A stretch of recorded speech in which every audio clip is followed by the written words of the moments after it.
I'm Larry Farver, and let's queer up the Black community. Historic win. Everton Blair elected as Georgia's first out LGBTQ plus member of Congress. The former Gwinnett County School Board chair secured a historic victory in a special election runoff, becoming the first openly LGBTQ plus person elected to Congress from Georgia and the first openly gay Black man elected to represent a southern state in the U.S. House of Representatives.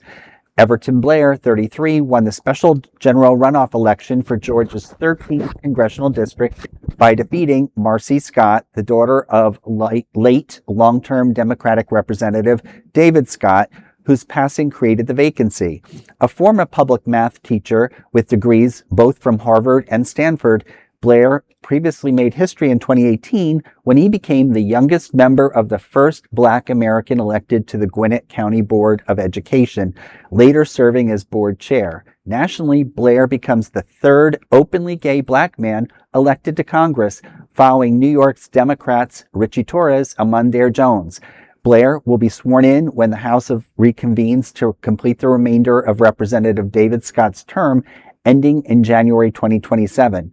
Because State Representative Jasmine Clark won the separate Democratic primary for the full 2-year term, Blair's tenure in the House will focus on serving out the current term, advocating for public education, protecting health care, and strengthening voting rights across Metro Atlanta. Well, congratulations. How exciting. Let's continue the blue wave. Yeah. What do y'all think? Well,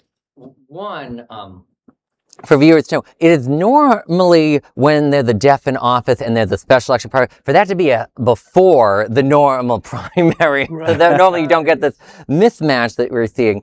I will say that, I learned something new today. I did not know that Ritchie Torres was a member of the LGBTQ community. We don't want him. Please go away, Ritchie. But hey, man, the bar is so low for you now. If Ritchie is the guy you're being compared to, congrats. So those are my first things. But the last comment I will make on this is unfortunately, one of the big things we're seeing in this primary cycle is getting rid of so many old Democrats who should have retired. Yeah. This is one of, I think it's 5 or 6 Democrats have died in office in the last 4 years in Congress, which is insane. That is not normal. So I'm glad to see this man and this young lady taking over, and thank God they're at least not nominating another old Democrat. Maybe they were downwind of Trump. I mean, you hear the rumor. That'll knock you right over. Congratulations to Everton Blair on this historic victory, and hopefully in the period that he's got in office that he can exact some change.